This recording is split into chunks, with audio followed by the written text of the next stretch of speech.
Warning: the following video contains explicit language which may be offensive to some viewers or inappropriate for children. The content within this video is intended for mature audiences only.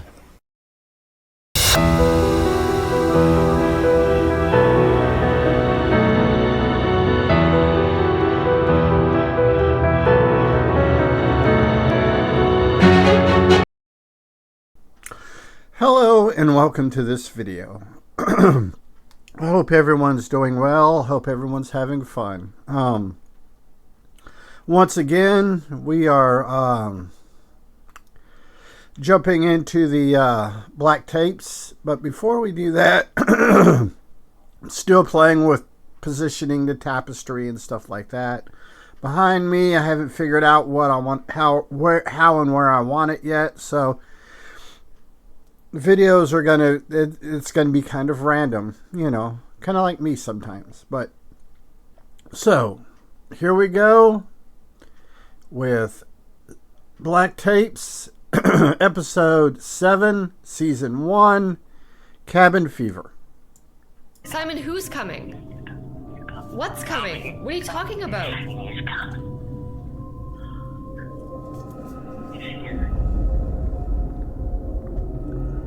Hello? Either he hung up or you got disconnected. One of the two.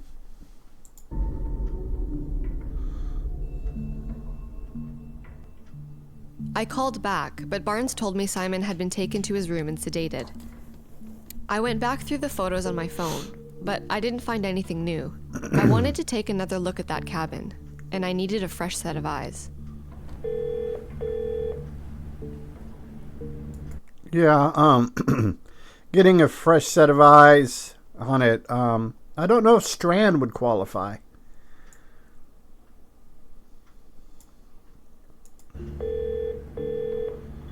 Hello? Hey, it's Alex. Oh, hello. Are you free tomorrow morning? Why? Would you mind maybe taking a little drive? The cabin? The cabin. See, like I said, I don't think Strand is the appropriate, the appropriate fresh eyes. That's what I was looking for.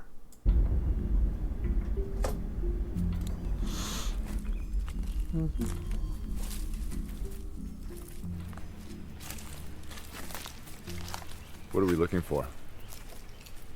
I talked to Simon yesterday. Simon Reese? What for? Well, I wanted to know more about sacred geometry from someone who actually believes in it. So you asked a mentally ill person. I mean, Strand's got a point there. When you put it like that.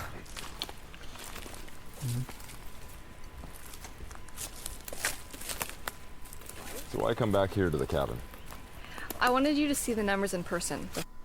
Yeah, I just, like I said, him being as cynical as he is, he's probably, and he's invested with her, so Alex, he's invested with Alex, so I really don't think he would be an appropriate or the best fresh set of eyes, to be honest with you.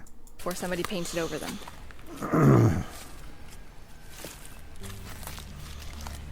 Simon asked me if this place was a church.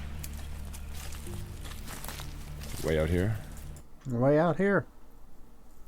Like I said, I think it was in the last video or maybe the video before that, pulling in elements from the Abrahamic religions and like Wicca and Asatru and Buddhism and stuff like that. So this should be interesting. Sumerian, obviously. That would be one devoted congregation. He's right there.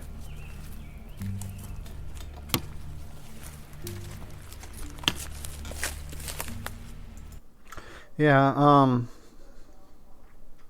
this should be interesting.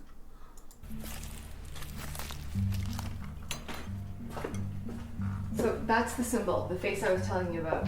It looks just like the thing in Sebastian's closet. Interesting.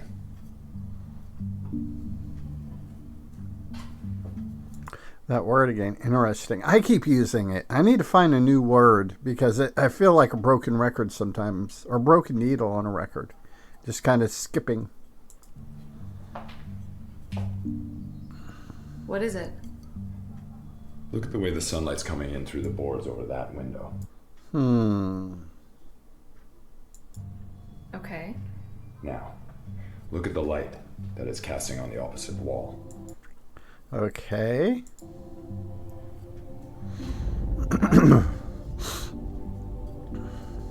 And there it was. With the sun low on the horizon, the light came through a small cross-section of cracks in the boards in the window. And on the opposite side of the cabin, clearly by design, the light hit the wall in the shape of a cross, right in the middle of the arrangement of strange numbers and symbols. That that is kind of creepy. So maybe this is some kind of church. Maybe. But that would mean that wall's east, which means that this wall over here... It's west. Strand was standing in front of the large black stain of a face. The one that scared Tanis Braun. Yeah, I don't know how much Tanis Braun was actually scared or if that was theatrics. This is south. Okay. So what does that mean? It's supposed to be a kind of door. A door? See those numbers on that wall? Yes. Well, I sent the cabin photos you emailed me yesterday to a friend. It's difficult to explain, but apparently those top lines are reiterations of the golden ratio. Okay, let's get an explanation of what the golden ratio is. Okay. It's a geometric ratio that's been obsessed over by the greatest mathematical minds for thousands of years. Pythagoras, Kepler, and the rest. There are some who actually suggested that the golden ratio has occult properties. Ba-ba-ba-boom. A cult? Like devil worship? There is a widespread belief that God has built the universe according to mathematical principles. And as important as math is and everything, could be a possibility. Principles that he created. Everything works in a logic consistent with that, in perfect order. Okay. But according to certain facets of the church, Satan's one goal has been to usurp that mathematical order. Interesting. I've never never looked at it that way, though. If you assert the you rewrite the laws of mathematics, you basically can undo the universe. Bring chaos to that order. All right. And one of the ways he's able to do that is by using or twisting the very mathematical principles God created. This equation, apparently, is folding the golden ratio over and over again onto itself. How does that work? I'm not a mathematician. Love it. He's a skeptic. Damn it, Jim. I'm a skeptic, not a mathematician. And I'm certainly not an expert in golden ratio geometrics. Okay. Best guess? That by doing this within the context of those other equations below it, somebody believes they'll be able to create a devil's door. Ba-ba-bum-bum. Hey, name title drop from the last episode. A what? Medieval churches used to have something they called a devil's door on the north walls of churches. When a baby was baptized, you had to have a small door or opening in the north wall to allow bad spirits to escape the child. Okay, that's kind of interesting. Kind of cool, kind of interesting, though. So babies were baptized here? Probably not. According to my friend, these equations are quite different. Uh-oh. Kind of crazy. This particular door. This particular devil's door? This particular door wasn't designed to let anything out. No? No. This is the south wall. The evil comes in from the south and exits through the north. Makes you wonder about Louisiana, Georgia, Alabama, Mississippi, Florida. Just, throwing that out there. This one was made to let something in. What thing? Something bad. Something evil. You do realize that none of this is real, right? Or so he says. And in our world, it's not real. In that universe, there is no telling. Of course.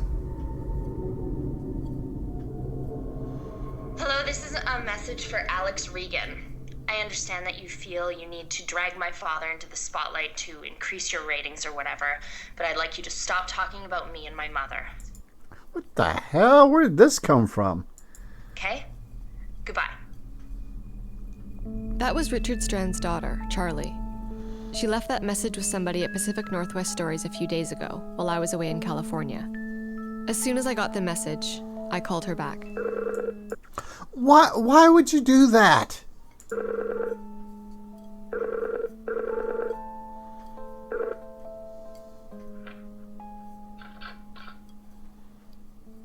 Hello?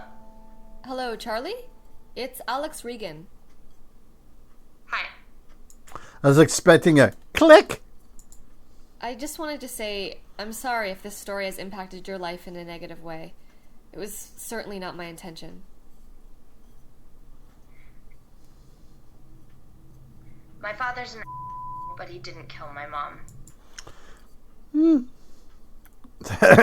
That is, I would have said that like episode 2 or 3. Not so much now in episode 7. He had nothing to do with her disappearance. How do you know that for sure? I just know. Unless maybe the daughter had something to do with it. I just do. Please leave me and my dead mother alone. I don't think that was a request. Let's get back to the story of Sebastian Torres, found in the middle of an abandoned cabin surrounded by sacred geometric symbols.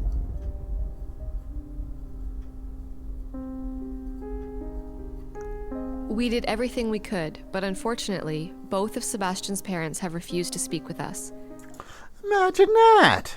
They said they just want to put all of this behind them. Nick says he's just happy they're not suing. Yeah, the producer and the person, who owns everything is probably, really good not to be sued. He's just probably ecstatic because losing everything you built could be a bad thing. Well, it is a bad thing. There's no could to it. The police claim to have a few leads, but so far no suspects. Chief Collins has warned us to, quote, stop getting in the way of the investigation. So where does that leave us? What does it all mean? And I imagine in episode 8, the Strand Institute, the Board of Death, that the Strand Institute is a bonus episode. So, cool. Strand Institute, letter 2. But Board of Death is episode 8.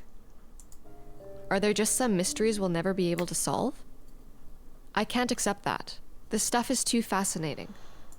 Fascination, reality, not always the same thing. I'm not ready to stop digging. Not even close. Boom, boom, boom, boom. Next time, we discover that there may be more than one kind of Ouija board. It's the Black Tapes podcast. I'm Alex Regan. We'll be back again in 2 weeks.